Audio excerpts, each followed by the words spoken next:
Jamuna tira vanachari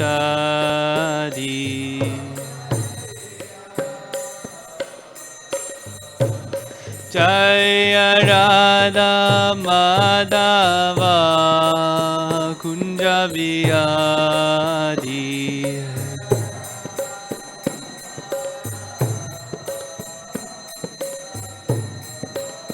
Jaya Radha Madhava Kunja Vihari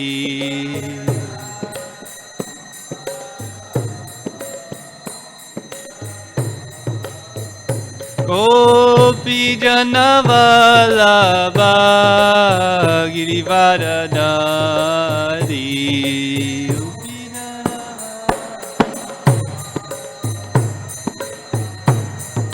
Jaya Gopi Janavalabha Girivaradari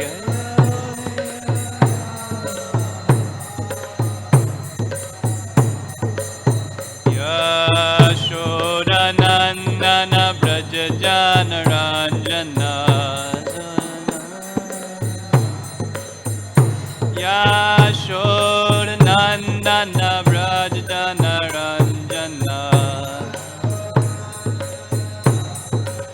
Yamuna Tira Vanachari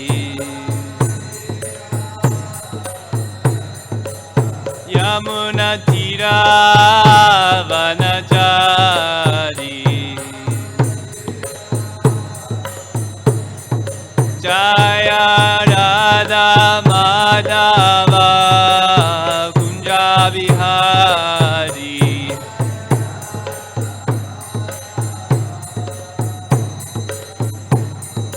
Jaya Radha Madhava Kunja Vihari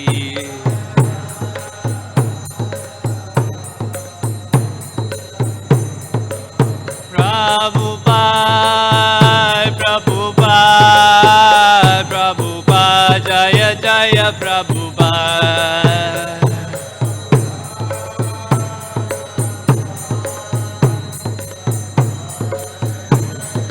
Jaya Jaya Prabhupada Prabhupada Prabhupada Jaya Jaya Prabhupada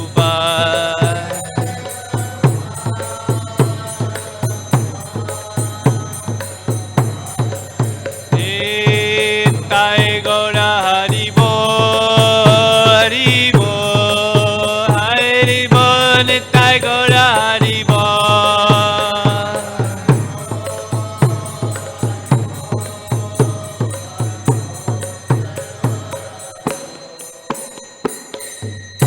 Srila Prabhupada ki jai.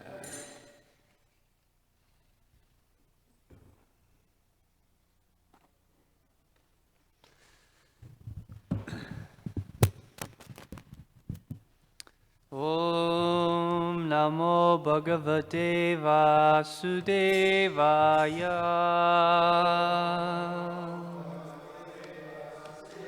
Om Namo Bhagavate Vasudevaya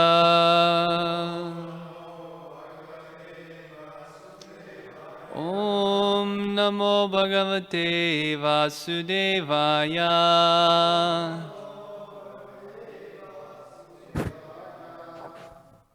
Continuing Srimad Bhagavatam, 9th Canto, Chapter 3, Text 12 through 16. I'll read the few verses first, and then we'll chant together text 16. Text 12. Graham grahisye somasya yagyevamapi asomapo kriyatameva yorupam pramadanam yad ipsitam. Translation. Chavana Muni said, although you are ineligible to drink somaras and sacrifices, I promise to give you a full pot of it. Kindly arrange beauty and youth for me because they are attractive to young women. Text 13. Badham Uchatur Vipram Abhinandya Bishaktamo Nimajatam Bhavamasmin Hriday Siddhavirmite. The great physicians, the Ashvini Kumaras, very gladly accepted Javanamuni's proposal. They told the Brahmin, just dive into this lake of successful life. One who bathes in this lake has all his desires fulfilled. Ityukto Jaraya Grastha Deho Dhamani Santaha Hradam Praveshito Svibhyam Valipalita Vigraha. After saying this, the Ashvini Kumars caught hold of Chavanamuni, who was an old, diseased invalid, with loose skin, white hair, and veins visible all over his body. And all three of them entered the lake. Purport: Chavanamuni was so old that he could not enter the lake alone. Thus the Ashvini Kumars caught hold of his body, and the three of them entered the lake. Text 15. Purushastraya utashtur apivyavanita priya padmasraja kundalinas tulya rupa suvashasa. Thereafter, three men with very beautiful bodily features emerged from the lake. They were nicely dressed and decorated with earrings and garlands of lotuses. All of them were of the same standard of beauty. In today's text, text 16. Tanirikshya vararoha sarupan surya varchasa janati sadvi avinav yayo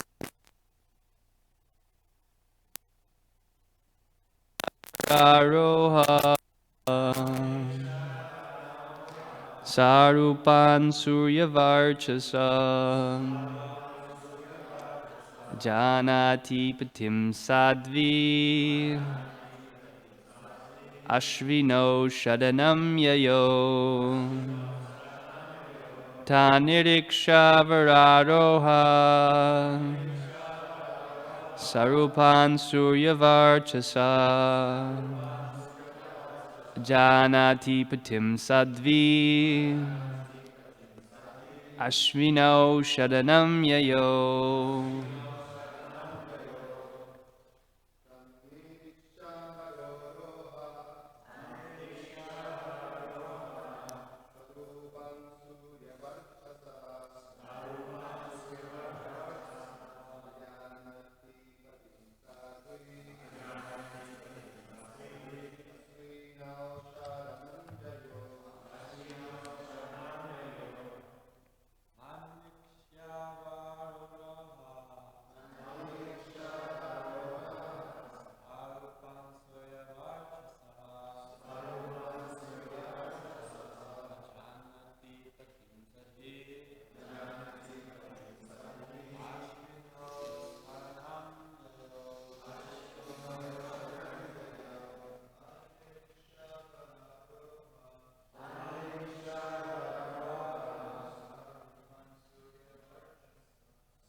Tan unto them, Niriksha, after observing, Vara Aroha, that beautiful Sukanya, Sarupan, all of them equally beautiful, Surya Varchasaha, with a bodily effulgence like the effulgence of the sun.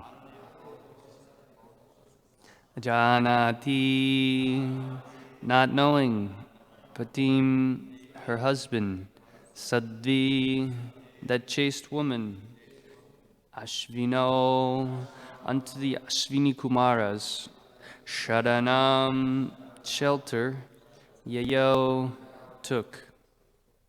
Translation purport by His Divine Grace, Isi Bhaktivedanta Swami Srila Prabhupada Ki Jai. Translation, the chaste and very beautiful Sukanya could not distinguish her husband from the two Ashvini Kumaras, for they were equally beautiful. Not understanding who her real husband was, she took shelter of the Ashvini Kumaras. Purport, Sukanya could have selected any one of them as her husband, for one could not distinguish among them. But because she was chaste, she took shelter of the Ashvini Kumaras so they could inform her who her actual husband was. A chaste woman will never accept any man other than her husband, even if there be someone equally as handsome and qualified. Om Jnana Timirandasya Gyananjana Shalakaya Chakshurumilitam Yena Tasmai Shri Gurave Namaha Shri Chaitanya Manobhistam Stapitam Yena Bhutale Svayam Rupa Kadamayam Dadati Swapadandikam Panchakalvatarubhyascha Kripa Sindhubhyevacha Patitanan Bhavanebhyo Vaishnavebhyo Namo Namaha Jaya Shri Krishna Chaitanya Prabhu Nityananda Shri Advaita Gadadhar Shivasadi Gaura Bhakta Vrinda Hare Krishna Krishna Krishna Hare Hare Hare Rama Rama Rama Hare Hare. Hare Krishna. So, just a few short verses here, short purports, but continuing the description of the marriage of Sukanya and Chavanamuni.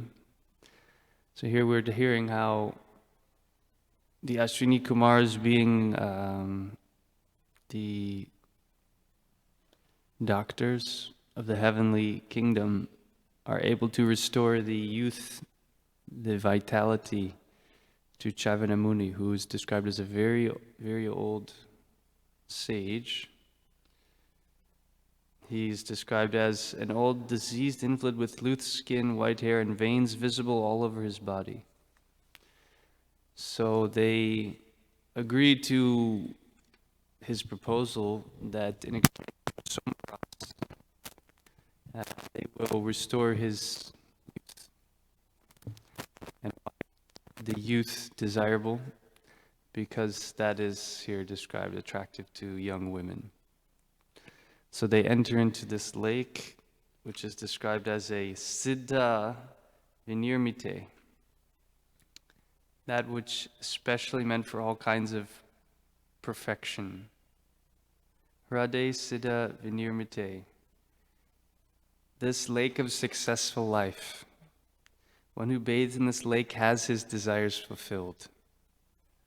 So these are the type of phenomenon that we find in Bhagavatam that goes beyond the range of our own material limitations and experience of life in Kali Yuga. But there are certainly such wonderful things. And we see here that he's getting what he desires. Krishna says, Yayatam mam prapadyante tam sataiva bhajamyaham. So all living entities achieve that which ultimately they desire in the core of their hearts. Krishna is described as the that ancient philosopher who's fulfilling the desires of every living entity since time immemorial in the Ishopanishad. And this also became a more recent phenomenon in our modern society. There was a book published called The Secret, I didn't actually read that, but from what I gathered, the basic secret is that whatever you desire, if you desire it enough, you'll get it. And that's what Krishna says. He's explaining that actually I am everything, and so you can achieve me in whatever way you desire, however you want, whatever you really want. Nothing is separate from me, so you can get it, because Krishna is a loving father, so he give the children what they want, based on their qualification and their karma. So here, Chaivana Muni is desirous of youth.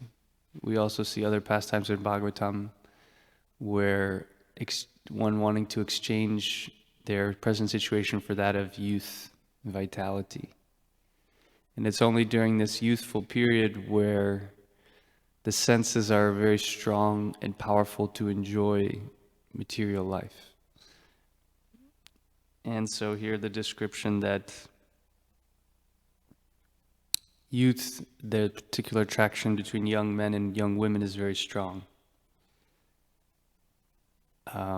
Cupid is very active during that time in someone's life.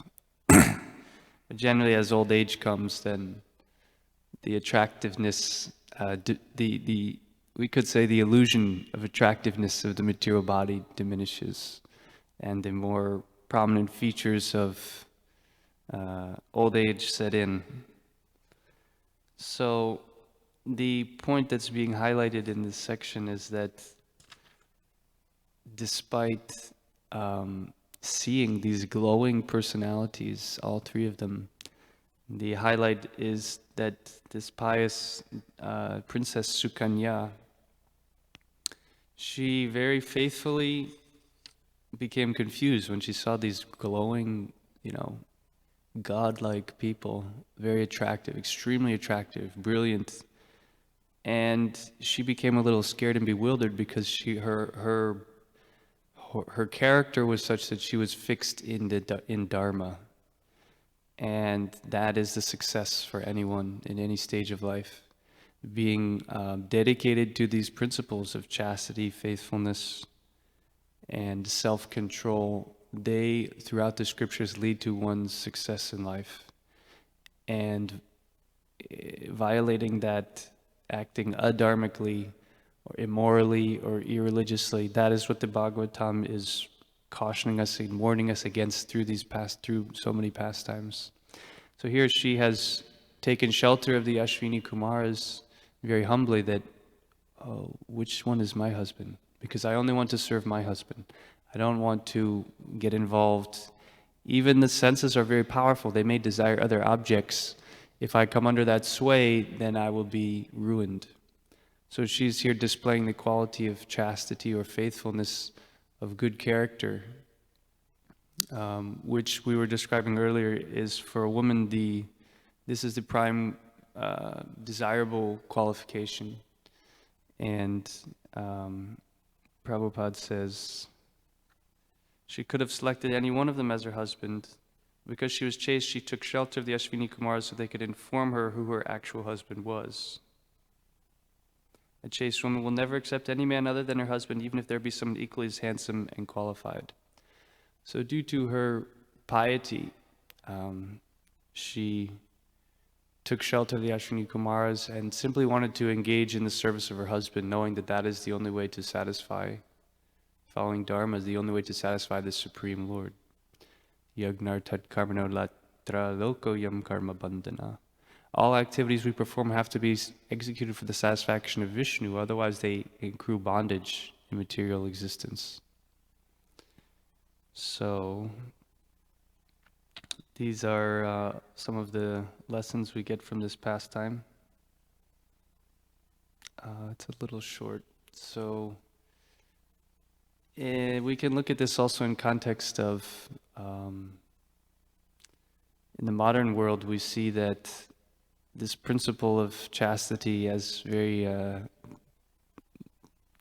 graphically described by Madhava Gauranga, very detailed description, that our society is moving backwards actually. In the name of progress or freedom or independence, society is becoming more degraded.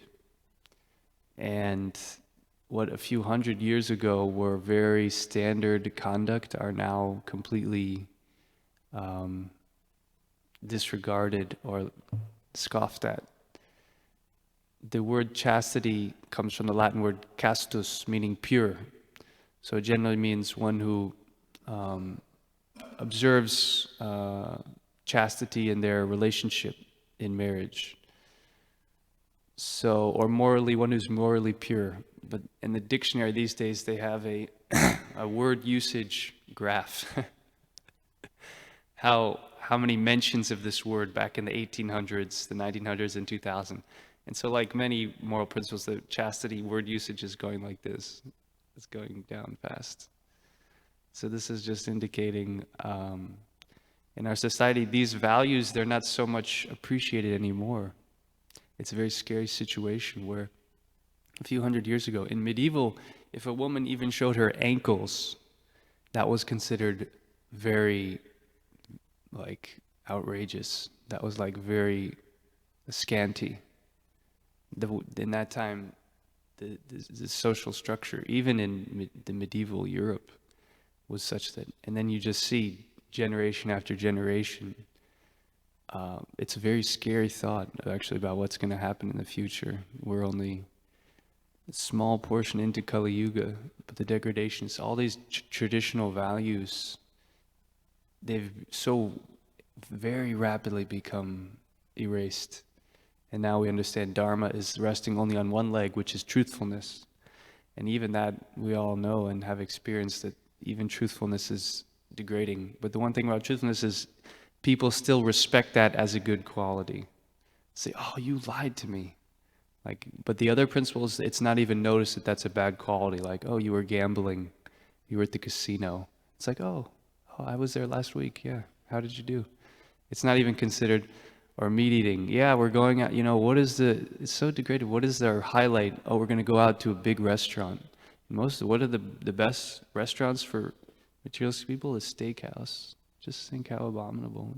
Oh yeah, this is the culmination of our material success. We're going to go. So, and same with illicit connections. You see, that is not, no one is embarrassed about that. Rather, the young people, they're trying to impress others. So this is the scary situation of this world. And so this morality is declining very fast. Therefore, the religious principles, they've taken shelter in the Bhagavatam. This Bhagavatam is Krishna personified. And it's said that,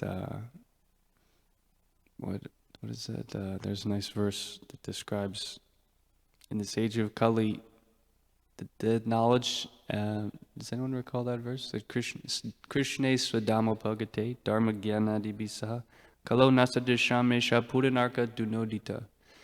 That in the age of Krishna has left for his abode, and therefore in this age, dharma and religion, they've taken shelter of Srimad Bhagavatam, which is a shining light in this age of Kali. People have lost their vision to the dense darkness of the age of Kali.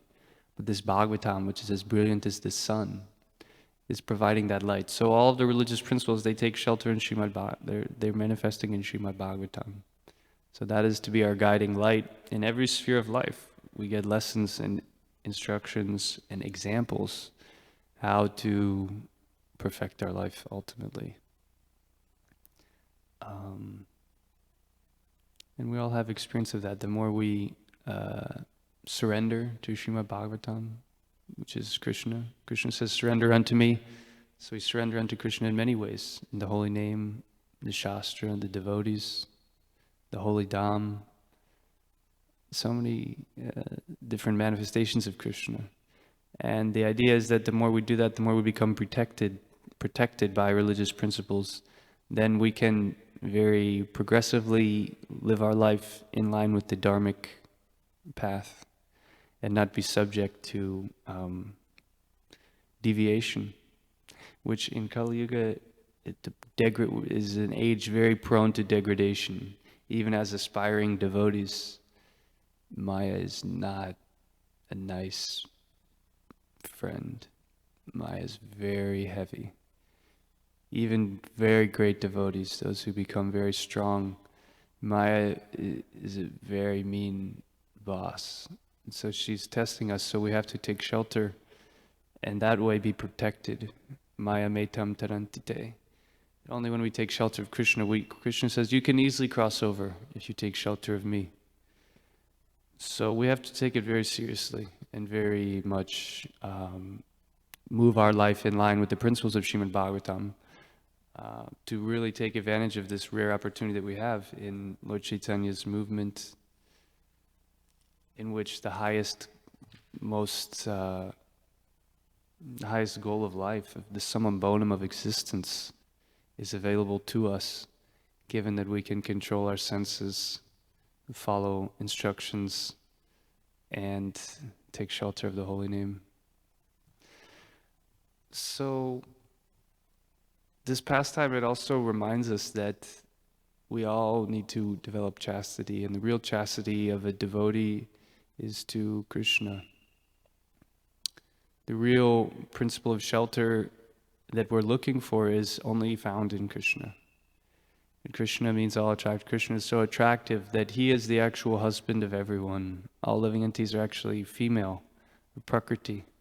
So real chastity for all of us is understanding that actually Krishna is our master, desiring to and acting in such a way that we become faithful to Krishna and not to anyone or anything that comes in the way of that. So of course there's a very exquisite pastime in the Krishna book in Srimad Bhagavatam, which is highlighting this principle. I'll just read a little bit here, because this is the essence of what real chastity is. So we see in Krishna's pastimes, the greatest example of this is found in the gopis' relationship with Krishna. And their desire to be with Krishna is the soul's desire to reconnect with God. So I'll just read a little bit of this. Krishna says, O ladies of Vrindavan, you are very fortunate and you are very dear to me. I am very much pleased that you have come here, and I hope everything is well in Vrindavan. Now please order me, what can I do for you? What is the purpose of your coming here? Kindly take your seats and let me know what I can do for you. Krishna began to instruct them, My dear friends, you must know that it is now the dead of night and the forest is very dangerous. At this time, all the ferocious jungle animals, the tigers, jackals, and wolves are prowling in the forest. Therefore, it is very dangerous for you. You cannot select a secure place now. Everywhere you go, you will find that all these animals are loitering to find their prey. I think you are taking a great risk in coming here in the dead of night. Please turn back immediately without delay. Krishna wanted to impress that they were not old enough to take care of themselves. Actually, they required protection. Krishna advised, it does not look very well. After hearing this advice, the gopis did not seem very happy. Therefore, Krishna began to stress the point in a different way. My dear friends, I understand you have left your homes without the permission of your guardians. Therefore, I think your mothers, fathers, your elder brothers, and even your sons, what to speak of your husbands, must be very anxious to find you. As long as you are here, they must be searching in different places, and their minds must be very agitated. So don't tarry. Please go back and make them peaceful.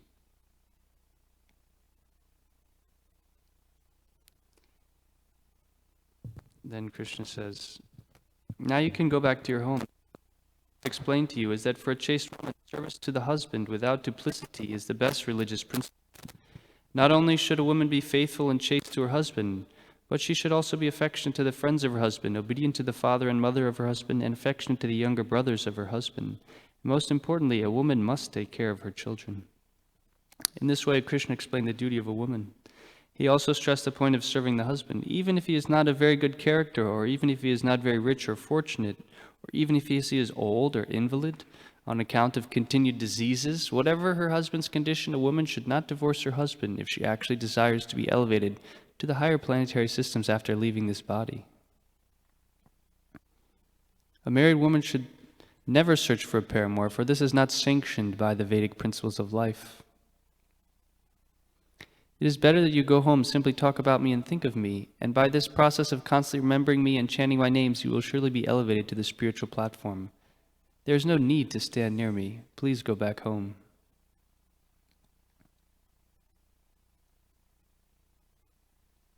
When Krishna spoke in such a discouraging way, they became very sad, for they thought that their desire to enjoy the Rasa dance with Krishna would be frustrated. Thus they became full of anxiety.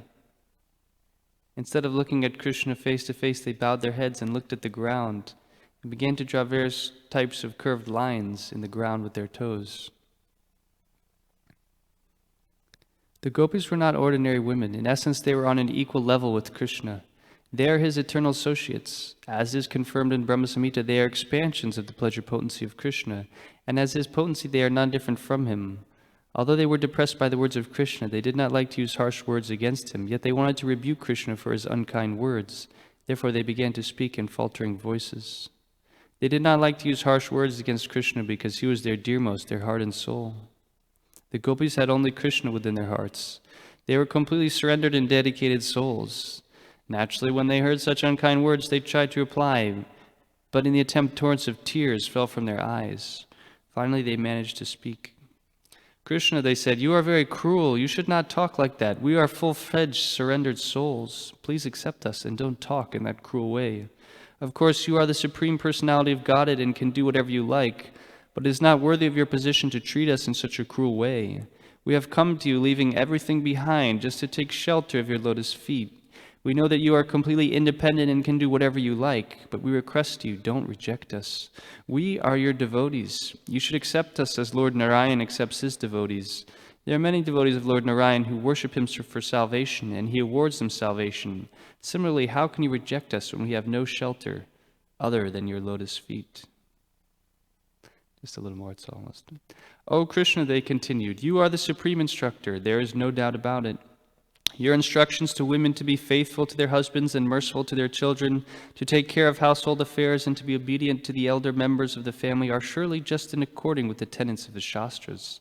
But we know that one may perfectly observe all these instructions of the Shastras by keeping oneself under the protection of your lotus feet.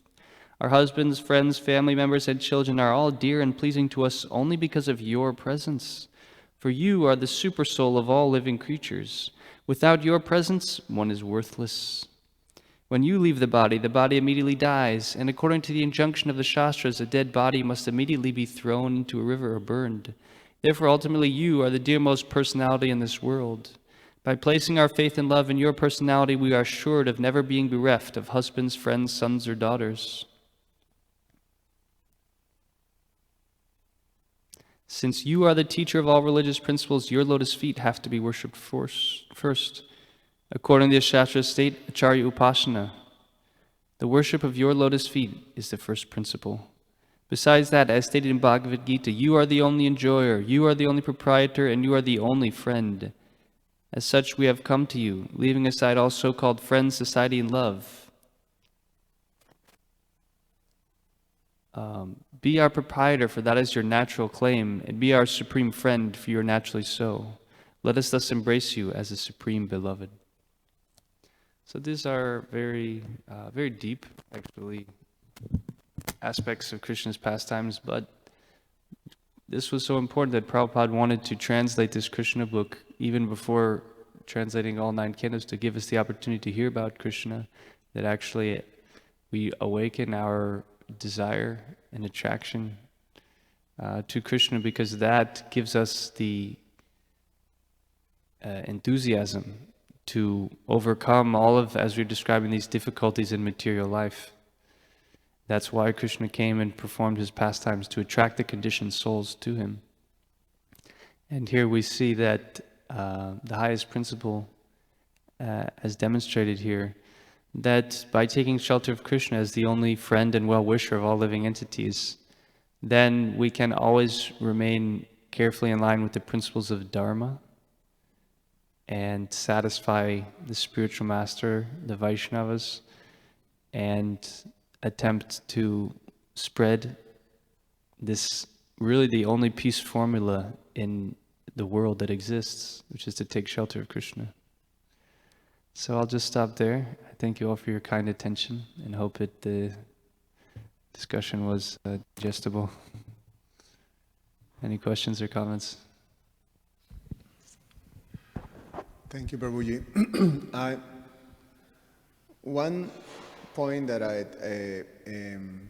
it's a comment or an appreciation that I had when I was reading the verses, you were reading also, the part that Shavana Muni, he wanted a beautiful, youthful body, and he gave his reasons why he wanted a youthful, beautiful body, because it's very attractive for young girls.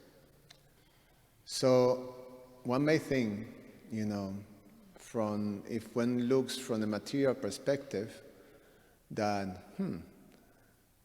why? He has lived a whole successful ascetic life, and he didn't have any problem until, if one sees it as a problem like that, and all of a sudden now he wants to be beautiful and youthful and like that. So one thing that it came to me, or as a thought, is that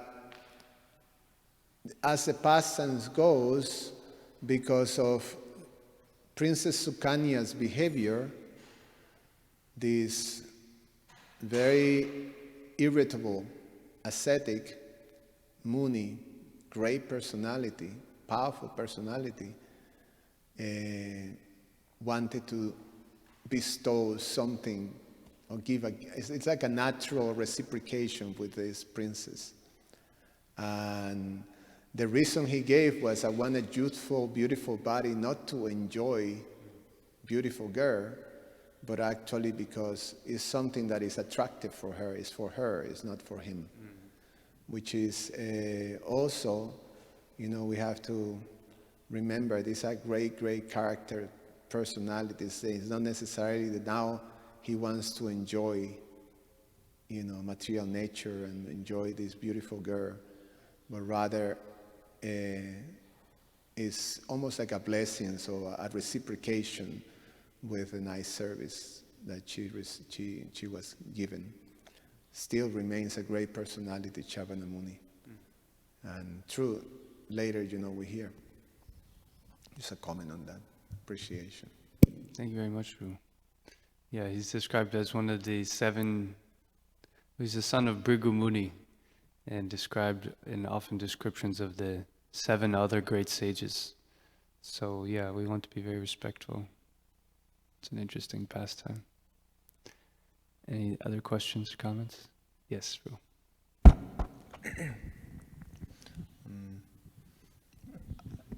Hare Krishna. Thank you for some of the comments. I have one appreciation and then one comment. One appreciation was going through the 4 regulative principles and how the materialist might see, like the steakhouse. Pinnacle of material life is going to a steakhouse. Yeah.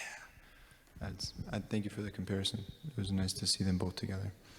The one question I have is, I read that book, The Secret, and there's also a documentary movie, same thing. I watched that too.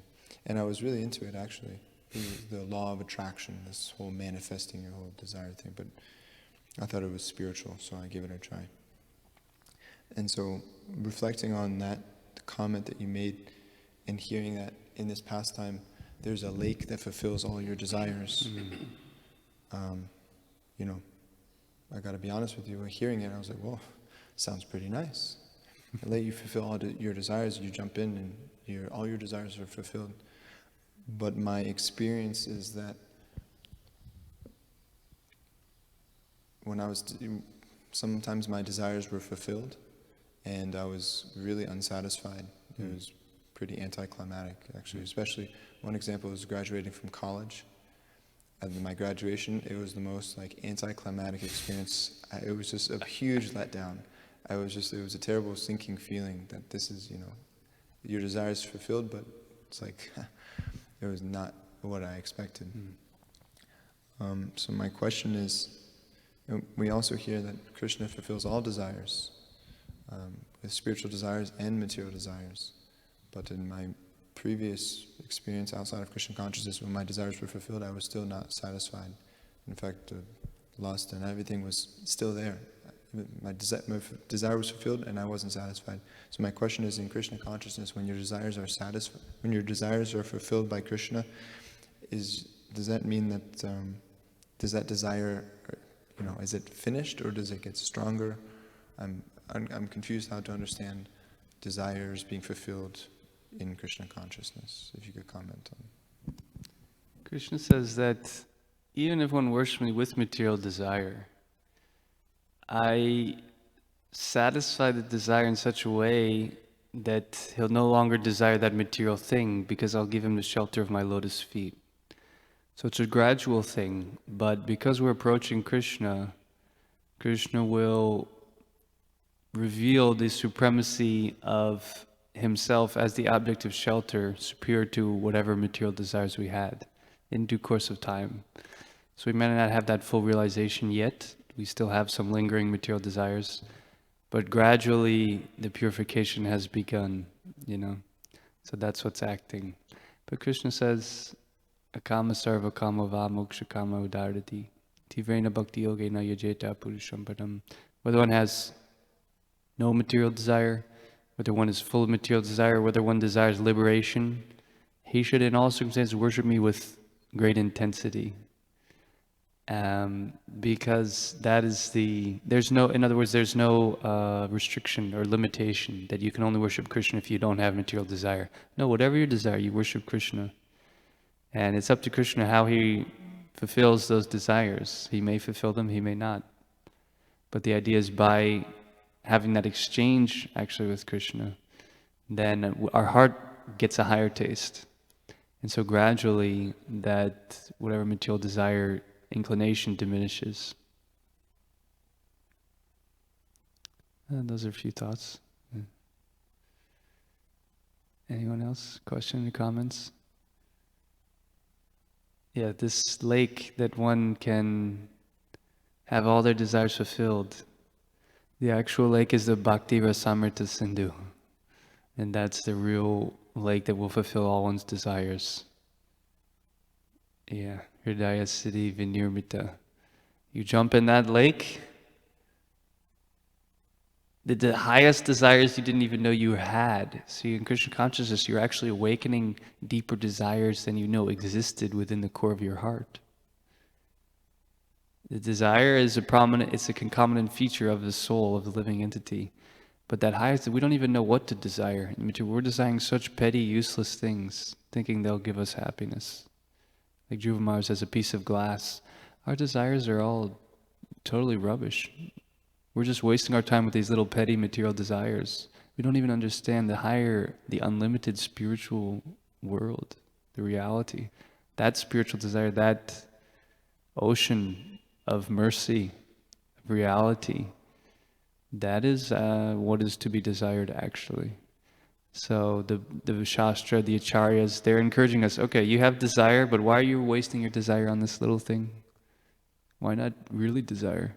We'll teach you how to get big desire. And that big desire will take you back to Godhead. Don't waste your time with these small desires. Desire is not the problem. Okay, everyone has desire. But what type of desire? So like that, we can encourage them to carefully and properly progressively direct their desire propensity to the lotus feet of Kishore. Okay, yes, one more comment. Very well said, Prabhu. There is, like in the Bhagavad Gita, Krishna says that all the different purposes that you achieve by little bodies of water, you can achieve with, the big reservoir of water. So we're talking here of a lake, and Lord Chaitanya speaks of an ocean, unlimited ocean. Like, ever expanding. That the holy name is, what is it? Anandam Buddhi Vardhanam Pradipadam Purnam Brita Shwadanam. That one dive into an ocean, an ocean of bliss, and enables us to fully taste the nectar for which we're always anxious. So every desire that we're anxious for, everything that we want, gets achieved by diving into Sankirtan. Yeah, we don't realize how we don't have that value for the holy name yet, that just by chanting this little mantra, just by walking by someone saying Hare Krishna, or on a day-to-day basis, just these little mantras, we don't understand what that actually is, what potentiality is there. We still tend to take it for granted, or it becomes kind of like an austerity, oh man, I have to finish my rounds. But we have to evolve to that higher conception that this mantra, this has everything and greater, infinite happiness. So actually when we worship the holy name, we're chant the holy name, that's how we're worshiping the name. And so we should always glorify the holy name and familiarize ourselves with the descriptions, the glories of the holy name, because that will awaken our faith. And when you have a deeper understanding about something, you get more out of it. If you just take something for granted, you don't actually understand the magnitude of what that thing has to offer. So like this, we should always glorify the chanting of the holy name. Hare Krishna, Krishna Krishna, Hare Hare, Hare Rama, Rama Rama, Hare Hare. Thank you all very much. Grantara Srimad Bhagavatam ki jai, Srila Prabhupada ki jai.